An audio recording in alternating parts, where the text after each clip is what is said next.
You find something online for $29.99. You add it to your cart. You enter your address. You enter your card details. And then you see it. Shipping, $0. For a second, it feels like you just got a deal. But think about what has to happen next. Someone still has to pull that product from a warehouse. Someone has to put it in a box. Someone has to move that box through a sorting facility. A truck still has to carry it. And eventually, a driver still has to bring it to your front door. None of those things became free. So if the delivery still costs the company money, why does the screen say 0? Because the shipping didn't disappear. The cost simply moved. And once you understand where it moved, you'll never look at the words free shipping the same way again. Imagine you're buying a $40 product. At checkout, you see, product, $40. Shipping, $10. Total, $50.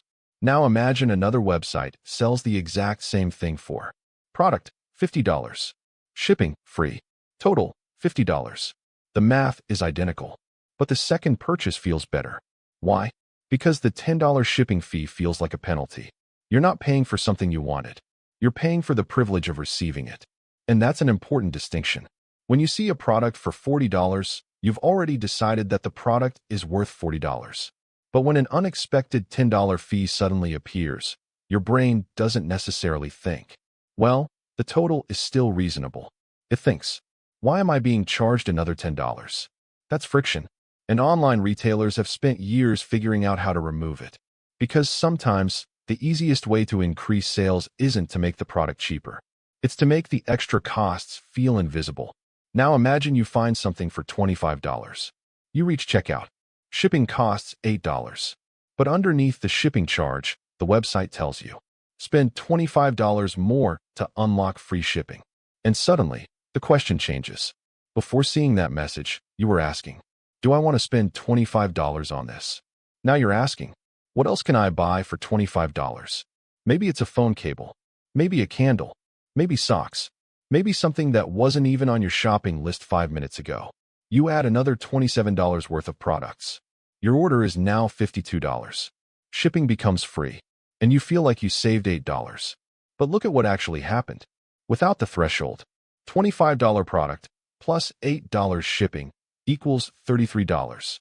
With the threshold, $52 of products plus $0 shipping equals $52. You didn't spend less. You spent $19 more. And this is where free shipping gets interesting. Because the retailer wasn't necessarily trying to eliminate the shipping cost. It may have been trying to make your extra purchases help pay for it. Retailers don't just care about how many customers buy. They care about how much each customer buys per order. This is called average order value. Imagine shipping costs a retailer $8. If you buy $20 worth of products, that $8 delivery is a huge cost relative to the order. But if you buy $80 worth of products, that same $8 becomes much smaller as a percentage of the sale. Same warehouse, same delivery network, same driver, same basic shipping process, but a completely different economic result. That's why free shipping thresholds aren't random. A retailer is making a calculation. How much extra will customers spend if we remove the shipping fee? If the answer is enough, the free shipping offer can actually make the company more money. So that little message saying, only $12 more for free shipping, isn't just a convenience. It's a sales tool. There's another reason this works. When you add that extra product, your brain focuses on the $8 you avoided. It doesn't focus nearly as much on the $20 you just spent. That's the strange power of the word free. You can become more focused on the cost that disappeared than the money that appeared. And that's why a free shipping threshold can turn a small order into a much larger one. Of course, this isn't always bad for the customer. If you were already going to buy those socks next week, adding them to the same order might genuinely save you money. But if you're buying something you don't need simply because you're afraid of paying $8 shipping, the retailer has successfully turned a delivery fee into an additional sale. And that's the first major revelation. Sometimes free shipping isn't designed to save you money. It's designed to change what you buy. And now I'm curious. What's the highest shipping fee you've ever paid for something that probably shouldn't have cost that much to deliver? I genuinely want to know, because I'm sure some of you have a story. And if you like finding out what's actually happening behind those little prices we normally ignore, subscribe to Margin Explained. Now forget the checkout screen for a moment. Think about the physical journey. The product is sitting somewhere. A worker or machine has to find it. It gets picked, packed, labeled, sorted, moved to a distribution center, loaded onto another vehicle, transported toward your area, then eventually handed to a driver. And the final part is where things get especially interesting, because getting hundreds of packages into a city is relatively efficient. Getting one specific package to one specific house is much harder. That's the last mile. A delivery truck can carry hundreds of packages, but those packages might need to go to hundreds of different addresses. One driver, hundreds of stops, different roads, different buildings, different parking situations, different delivery times. Every individual stop adds friction, and that's why the final part of delivery can be disproportionately expensive. The website can say $0, but the economics of getting that box from the local facility to your front door are still very real. And shipping isn't just the vehicle. The product needs packaging, a box, a mailer, tape, labels, protective material, and the labor required to put everything together. Then there's something many shoppers never think about: size. Shipping isn't always determined by how heavy something is. A large, lightweight box can take up valuable space in a delivery network. That means a giant box containing something extremely light can sometimes be more expensive to move than a compact package carrying something much heavier. So when a retailer promises free delivery, it isn't just paying for transportation. It's paying for an entire chain of operations. And you don't see any of those costs on the checkout screen. You just see shipping, $0. Now imagine you order 3 shirts. You keep one. You return 2. From your perspective, it's simple. You click return. Someone picks up the package. Done. But the company has just started another logistics process. The item has to travel back. Someone has to receive it, inspect it, process it, repackage it, decide whether it can be sold again. Maybe it gets restocked. Maybe it gets discounted. Maybe it gets liquidated. And sometimes, depending on the product and condition, it may not be economically worth putting back into inventory at all. So the retailer may have paid to send the product to you, and then paid again to bring it back. This is why free returns can be even more expensive than free shipping. The customer experiences convenience. The company experiences another chain of costs. And suddenly that $29.99 product looks very different from the company's side of the transaction. Here's where the economics get much more interesting. A retailer doesn't necessarily need to make a large profit on your first order. It may be thinking about something much bigger. Imagine a company spends $10 more than it otherwise would have to get you to make your first purchase. If you never come back, that's a problem. But what if you return 5 times? What if you become a regular customer? What if you start buying higher margin products? What if you subscribe to the company's membership? What if you stop checking competitors every time you need something? Now that first shipping subsidy looks different. The company wasn't necessarily trying to make money from that one delivery. It was trying to make money from the relationship that delivery created. This is the idea behind customer lifetime value. The important question isn't always, did we make money on this order? It can be, how much money will this customer generate over the years? And that explains one of the strangest examples of all. An inexpensive product with free shipping. Imagine an $8 toothbrush. If the company spends several dollars processing and delivering it, the individual transaction may look terrible. But the company may not be evaluating that toothbrush by itself. Maybe you're a member. Maybe you'll order again next week. Maybe you'll add 5 more items to your next basket. Maybe you'll keep shopping there for years. The economics aren't necessarily about the toothbrush.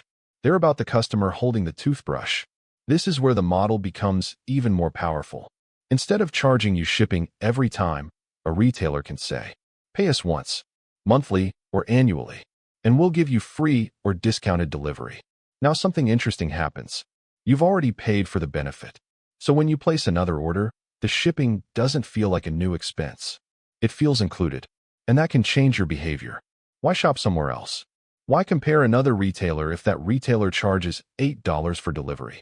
Why wait until you need several things? You already paid for the membership, so you might as well use it. The company has transformed shipping from a delivery service into a reason to come back. And eventually, the real product isn't free shipping. It's habit. But there's still a problem. How can a giant retailer afford to offer something a small business can't? Scale.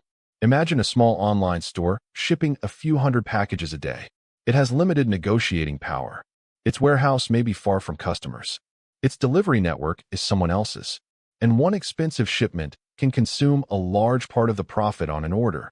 Now compare that with a giant retailer moving millions of packages. It can negotiate better carrier rates, build warehouses closer to customers, optimize inventory placement, automate sorting, combine shipments, improve delivery routes, and spread enormous infrastructure costs across a massive number of orders. Shipping 10 packages a day is one business. Shipping millions is another. At massive scale, even a small reduction in the cost of each package can become enormous. And that creates a powerful advantage.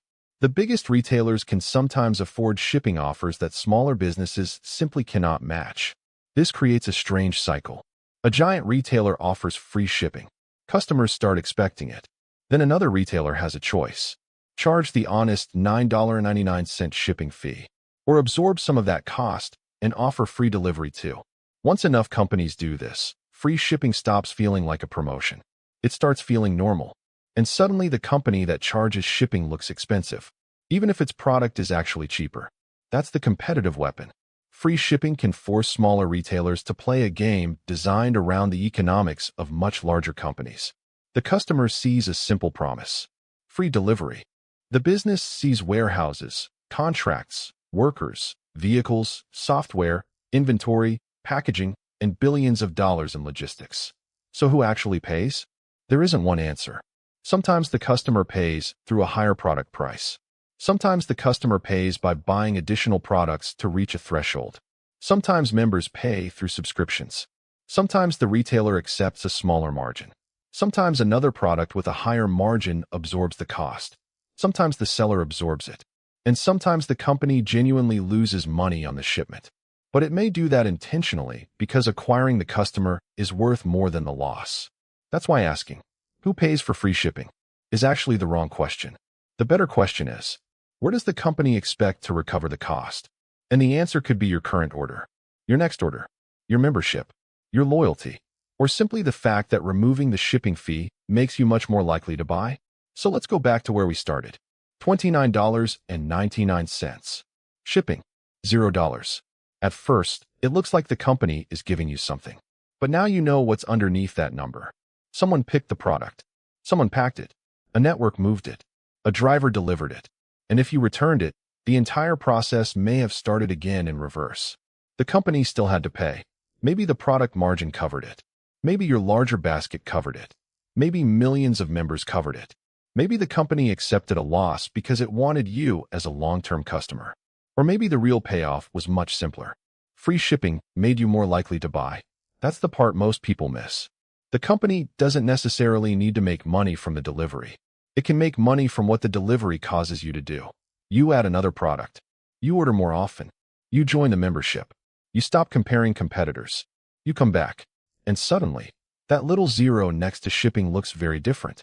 Because the company may not have removed a cost. It may have bought a behavior.